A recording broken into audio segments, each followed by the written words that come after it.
Fala pessoal, sejam muito bem-vindos ao canal Quadros por Segundo. Eu me chamo Thiago Araújo e hoje a gente vai falar sobre as 10 maiores decepções de 2022 no cinema. Mas antes do conteúdo, eu queria pedir para você curtir esse vídeo aqui, se inscrever no canal, assim você não perde nenhum vídeo aqui que a gente vai lançar. Ative o sininho para não perder nenhuma notificação. Compartilhe esse vídeo com todos os seus amigos e também não deixe de comentar o que você acha aqui dessa lista de decepções. Me diga aqui também quais são as suas decepções. Vamos conversar. Bom, pessoal, alguns avisos aqui antes da gente começar o vídeo, tá? Primeiramente, essa é a minha lista de decepções. Portanto, são filmes que eu julgo terem sido decepções nesse ano de 2022. E é importante lembrar que decepções não necessariamente significa que esses filmes são 100% ruins, que dá pra gente jogar eles no lixo. Não. Apenas são filmes que eu, particularmente, esperava bastante, por inúmeros motivos possíveis, pela presença deles em premiações, pelos burburinhos que eles causavam dentro da indústria e também por ser fã de alguma dessas propriedades e de alguma dessas franquias também. Se você discorda de mim, como eu falei antes, fale nos comentários, mas por favor,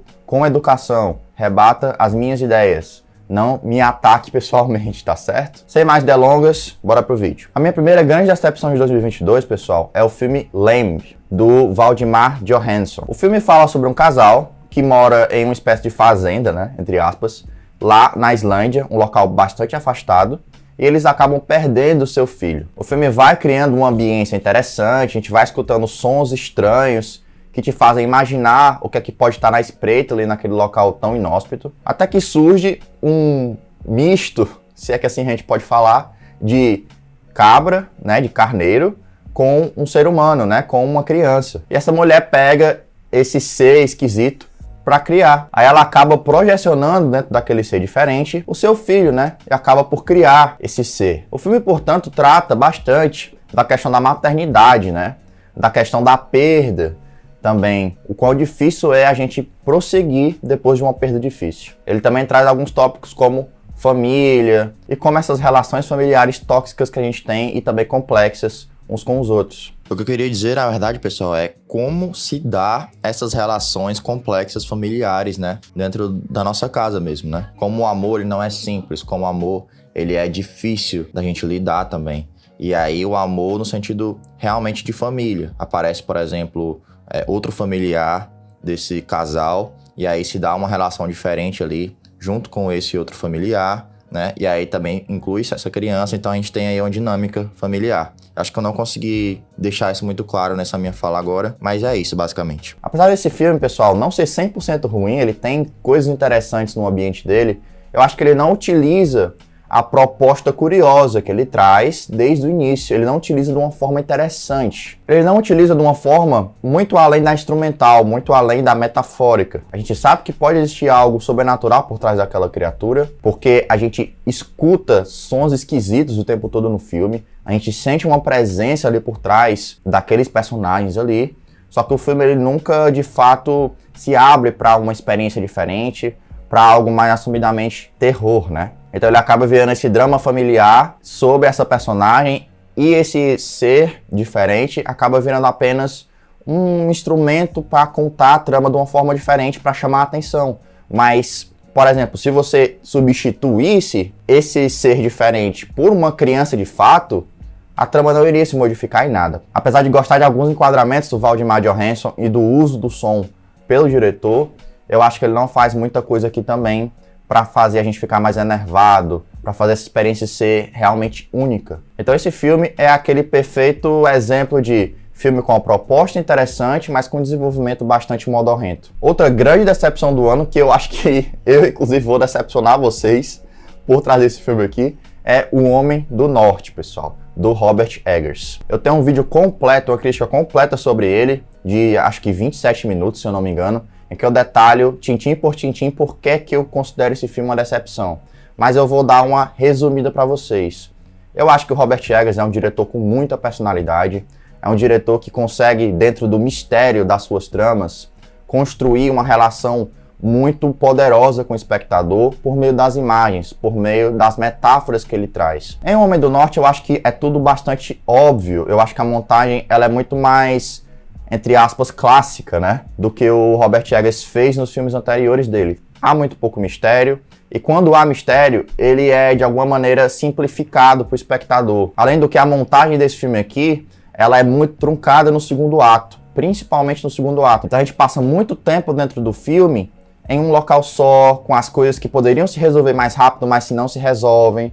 Então o filme ele fica muito mais lento e muito mais chatinho de assistir do que os filmes anteriores do Robert Eggers. Então é por tudo isso, por essa questão de montagem que é muito truncada, por essa simplificação dos símbolos da trama, também por alguns personagens participarem muito pouco da história desse filme aqui, o que vai simplificar também e vai tornar mais superficial a relação entre alguns personagens, que eu acho que o Homem do Norte é uma grande decepção para mim. Se talvez o estúdio Focus Features tivesse colocado menos a mão no corte final desse filme aqui, eu acho que ele poderia ter a personalidade que a gente espera do Robert Eggers, mas infelizmente isso não acontece. O próximo item da lista, ele não necessariamente era um filme que eu esperava que fosse brilhante, mas eu esperava que pelo menos ele me entretesse, porque os outros dois filmes da franquia, apesar deles serem medianos, eles me entreteram a contento. Eu tô falando, claro, de Jurassic World Dominion, né? O terceiro filme dessa nova trilogia de Jurassic Park. Jurassic World era o que eu acredito que todos os fãs esperavam mais, porque ele traria vários personagens lá da franquia clássica de volta e envolveria eles na trama junto com os novos personagens. Então a gente vê o Jeff Goldblum de volta,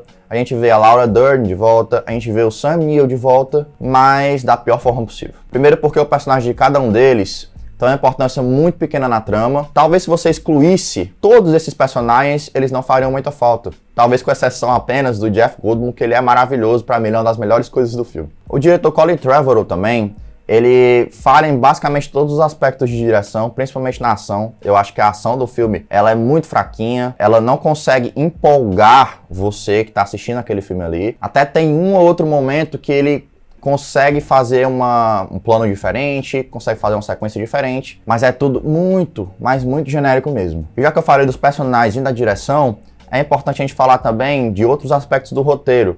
Existe muita coisa aqui que é muito genérica, que é muito mal escrita. Um exemplo é a personagem da Isabella Sermon, que é uma personagem horrorosa. E o roteiro dá todas as explicações sobre essa personagem de uma forma super expositiva. Sem falar que o vilão da trama é muito ruim. Eles trazem um monte de gafanhotos pra trama de uma forma esquisita, assim, que a gente realmente não entende por que é que esses bichos estão ali necessariamente.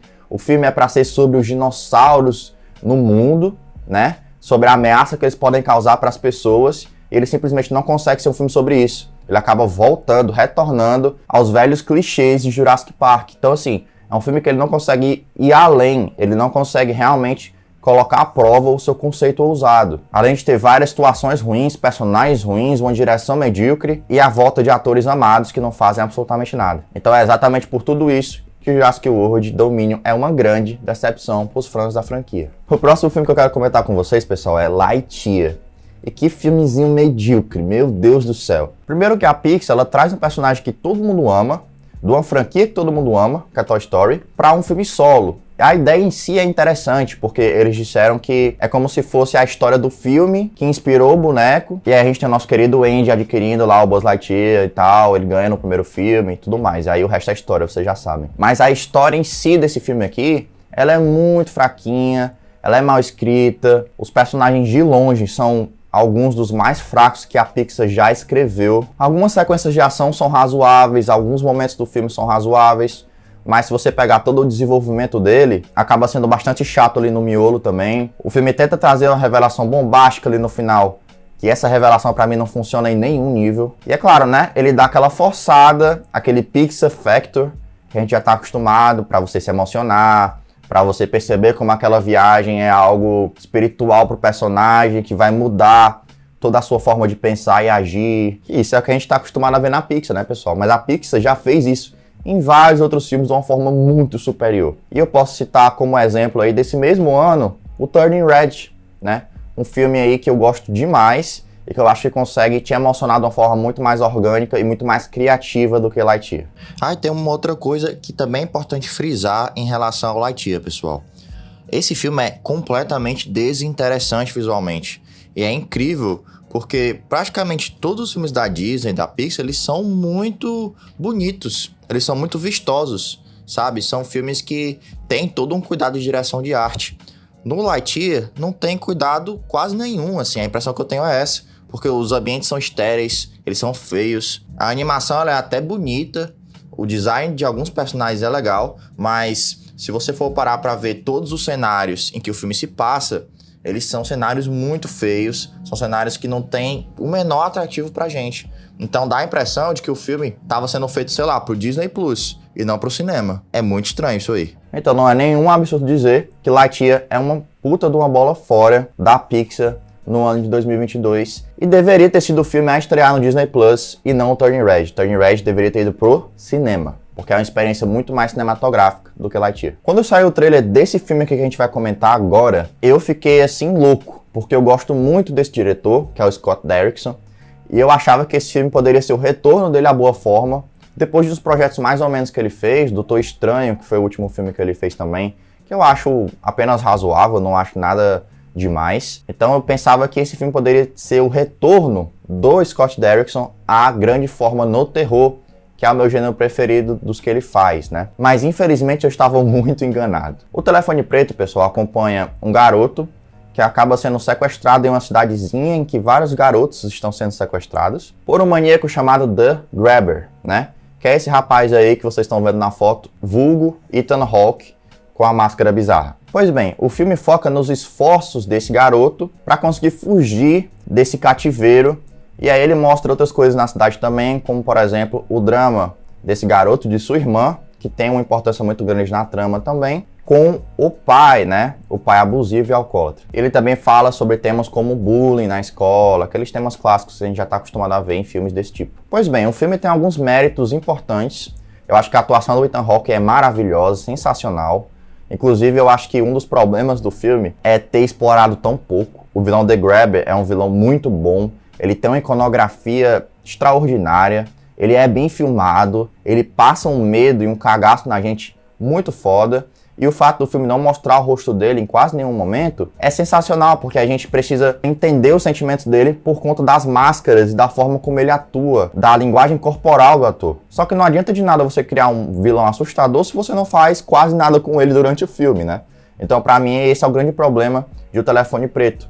Ter um vilão extraordinário que é muito mal utilizado. O filme tem boas atuações do Mason Thames e da Madeleine McGraw. Pra mim, são dois atores muito promissores em Hollywood, mas ele também falha em questões circulares aí a essa trama principal. Ele repete alguns elementos sobrenaturais para te fazer sentir medo e tudo mais, só que na verdade eu acho que ele acaba sendo um pouco irritante em alguns momentos. Ele não utiliza tão bem a polícia, por exemplo, ou mesmo a mídia, né, na cobertura desses sequestros que acontecem nessa cidadezinha. E o que é mais bizarro é que parece que tá todo mundo ok com esses sequestros. Quando eles acontecem ali, estão acontecendo, a galera não liga muito, todo mundo vive suas vidas de uma forma normalíssima. É um filme que você percebe que ele tem boas intenções, né, como um filme de horror, que ele tem algumas qualidades, mas que ele não consegue desenvolver todas essas qualidades e trazer esse filme para um patamar grande, para um patamar de filme excelente de terror. E é por isso que para mim ele é uma grande decepção do Scott Derrickson, apesar dele não ser um filme necessariamente ruim. O próximo da lista é sim um filme ruim,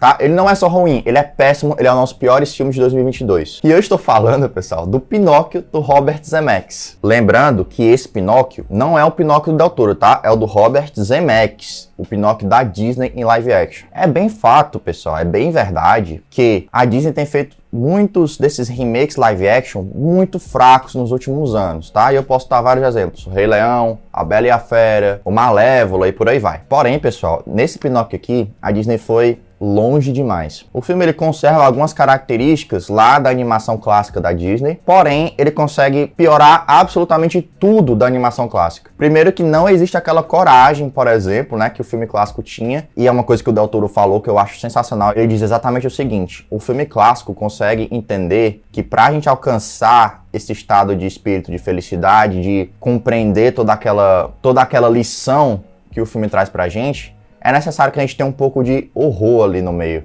que a gente tenha coisas negativas para que a gente possa se sentir positivo no fim da experiência. E Pinóquio faz tudo da forma mais superficial possível. Ele tenta fazer algo mais leve para a família e tudo mais, então ele tenta trazer ideias diferentes lá do filme clássico, da animação clássica. Mas essas ideias nem de longe são tão potentes quanto a do filme anterior. E sem falar que esse Pinóquio atual, ele tenta copiar muito do filme anterior, tenta trazer cenas inteiras do filme anterior, copia músicas famosas do filme anterior, o design dos personagens é parecido com o do filme anterior, a maneira como eles se portam na narrativa é parecida com a do filme anterior. E aí você deve imaginar, pô, Thiago, então se é tudo igual ao filme anterior, então o filme deve ser maravilhoso. Mas não é, pessoal. A trama ela é super mal escrita, depende de diversas coincidências que vão acontecendo com os personagens da pior forma possível. As músicas, algumas delas são um pouco diferentes, preciso falar isso aqui, mas elas são piores. O menininho que interpreta o Pinóquio, que chama Benjamin Evan Ainsworth, é muito fraco. É muito fraco. A voz dele acaba sendo irritante em vários momentos do filme. Ela não consegue passar uma emoção crível pra você. E resta aqui o elenco de apoio pra tentar alguma coisa. O Tom Hanks tá bem como sempre, mas fazendo um papel que ele sempre faz. A Cynthia Erivo, que faz a fada, ela vai razoavelmente bem. O Joseph Gordon-Levitt eu gostei como o grilo falante, mas ele também tem pouca coisa pra fazer no filme. E é absolutamente inacreditável que uma mudança que o filme fez foi transformar o Pinóquio em um dos Vingadores. Então agora o Pinóquio tem vários poderes. Ele é super rápido, ele consegue virar os pezinhos assim e sair nadando na velocidade do Flash. É assim, completamente ridículo, pra dizer o mínimo. Mas, Thiago, tu não falou que o filme tenta se diferenciar do filme original? E aí depois tu falou que o filme tenta copiar o filme original? Ele tenta se diferenciar ou tenta copiar o filme original? Vamos lá, vou explicar um pouco melhor, porque eu acho que eu realmente não desenvolvi tão bem isso, tá? Ele copia muitos elementos do filme original, copia uma boa parte da trama, outras partes da trama ele modifica pra conseguir ser mais family friendly. É isso que o filme faz. Então, sabe aquela sequência que o Pinóquio bebe uma cerveja lá no filme original? Não tem mais. Sabe aquela cena que o Pinóquio dá uma fumada no cigarro? Não tem mais. Então ele basicamente muda essas ceninhas específicas, muda algumas músicas também, pra caber um pouco mais no filme. E algumas outras situaçõezinhas. Mas de forma geral é o mesmo filme, com um design muito parecido, com atores tentando imitar coisas que são feitas lá no primeiro filme, entendeu? Eles mudam um pouco o final, mas o final é muito pior. Chega a ser, assim, horroroso. Chega a dar tristeza no nosso coração aquele final ali. Então, é basicamente isso, pessoal. Eles copiam muitos elementos do primeiro filme, da animação clássica da Disney, mas eles mudam algumas coisinhas pra caber melhor nos dias atuais, por assim dizer. Então é isso, pessoal. Não dá nem pra dizer que é uma pena que Pinóquio é um filme merda, porque apesar de eu amar o Robert Zemeckis e querer que ele faça bons filmes, a Disney já tá fazendo cagada há muito tempo com esses live actions, então, assim, não dá pra dizer 100% que eu esperava que esse filme fosse maravilhoso, mas eu esperava que ele fosse pelo menos um pouco melhor. Eu tava um pouco mais empolgado do que os filmes anteriores,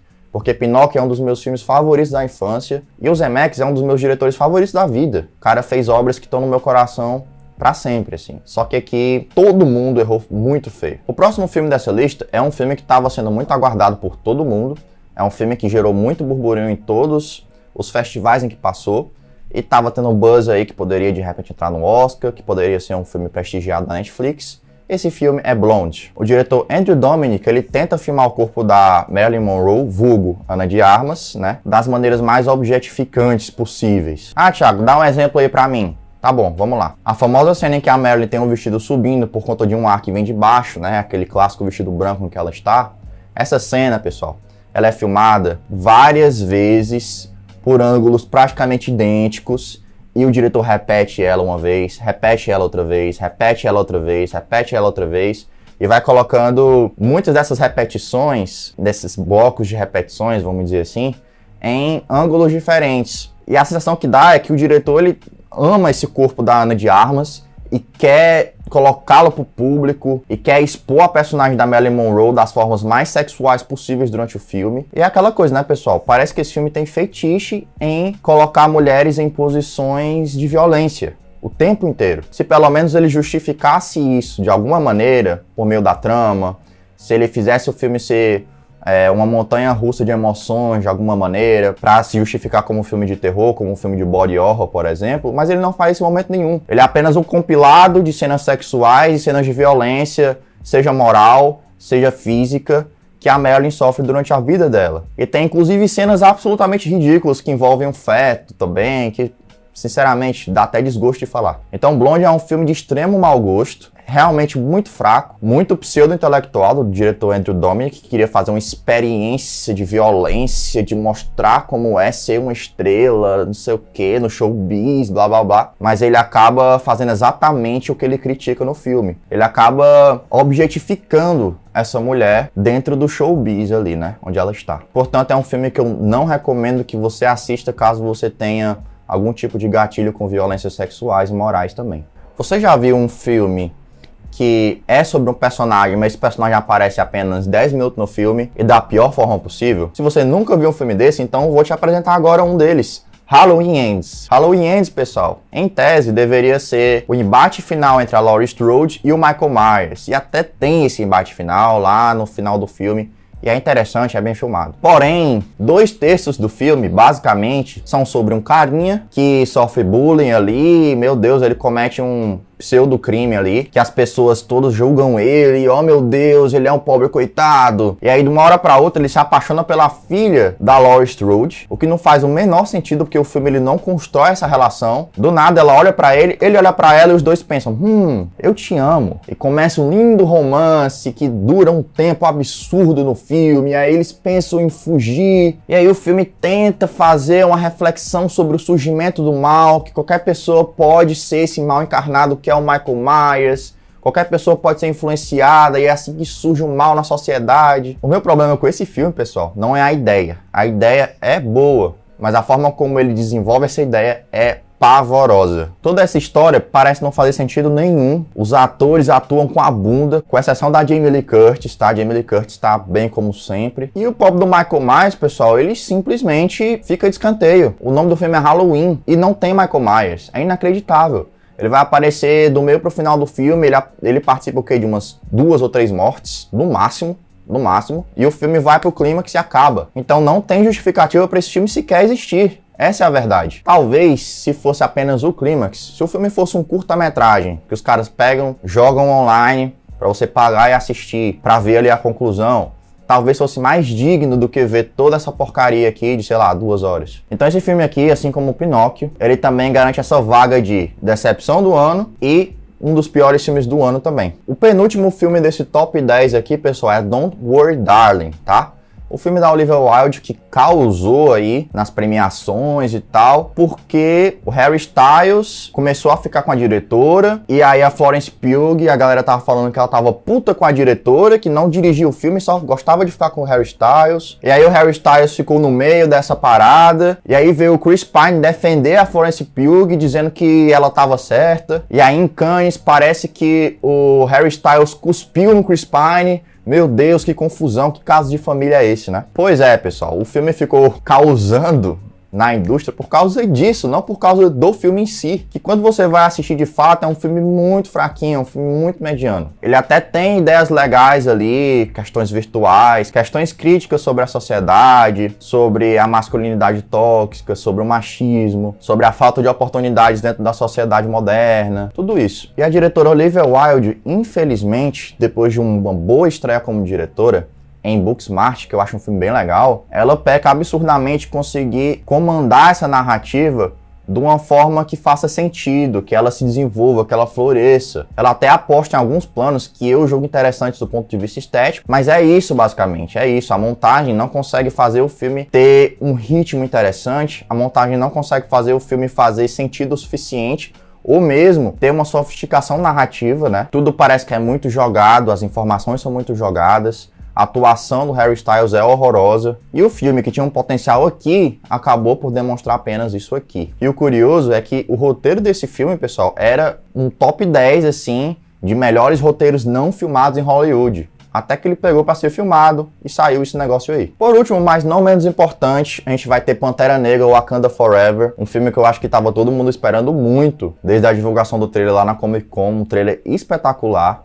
Eu acho que vocês lembram desse trailer. E a gente estava aguardando para ver como o Ryan Coogler e a equipe dele iria conseguir se sair depois da morte infeliz do Chadwick Boseman, um ator que todo mundo gostava muito. O filme até se sai bem nas homenagens que faz ao ator, apesar delas serem apenas uma nota de rodapé na trama, né? Elas acontecem em momentos específicos do filme, e depois o filme vai para uma trama enorme, com um monte de coisa, e meio que esquece ali o personagem do T'Challa, infelizmente. E não só isso, mas parece um caminhão de personagens para desenvolver, um caminhão de situações para desenvolver, muitas delas absolutamente desnecessárias, totalmente cortáveis, mas que a Marvel precisava ter elas ali para poder desenvolver a série da Coração de Ferro, para poder desenvolver o filme dos Thunderbolts, para poder desenvolver o universo da Marvel. Sendo que Pantera Negra 2, pessoal, fica muito claro que os momentos em que ele mais funciona são os momentos em que ele está mais fechado dentro da narrativa e dentro de um sentimento comum de perda. Então, a partir do momento em que o filme ele salta para outras esferas, as esferas políticas, por exemplo, as esferas de construção de narrativa, as esferas de construção de personagens, até mesmo as questões de design de produção, muitos designs de produção altamente questionáveis, que eu vi um determinado personagem ali em tela e eu falei, caralho, é o Jaspion. O Jaspion? Como assim? Pois é, não que o Jaspion seja ruim, porque pela verba que ele foi feito e tal, o contexto que ele foi feito, ele é aceitável. Mas um filme de 200 milhões de dólares, um personagem parecer com Jaspion, aí tá de sacanagem, né? Enfim, infelizmente, eu entendo que a produção provavelmente deve ter passado por um inferno astral, cósmico, criativo aí, por conta de tudo que aconteceu, né? Mas é fato também que eles não conseguiram trazer uma história interessante o suficiente, trazer uma história forte o suficiente, como foi a do primeiro Pantera Negra, que ficou na história do filme de super-herói, como um dos melhores, provavelmente, né? É muito triste dizer isso, mas Pantera Negra Wakanda Forever foi uma decepção também. E é isso, pessoal. Vocês concordam comigo? Eu tenho certeza que muito filme aqui a galera vai discordar pesado, vai me xingar, vai xingar todas as gerações da minha família. Mas eu quero que vocês entendam que essas são as minhas decepções do ano, tá? São os filmes que eu acabei me decepcionando durante o ano. E como eu falei, nem todos eles são péssimos, tá, pessoal? Alguns deles são, mas nem todos eles são. São apenas filmes que eu esperava muito e que não entregaram o que eu esperava. Tá certo? Comenta aí o que é que você acha. Se você tem outros filmes que você se decepcionou durante o ano, por favor, comenta aí, eu quero conversar com você. Não esquece de compartilhar esse conteúdo, curtir o vídeo, se inscrever no canal e assinar o sininho para receber todas as notificações. Eu me chamo Thiago Araújo, muito obrigado por estar aqui até agora. Eu me despeço de você, até a próxima. Tchau, tchau.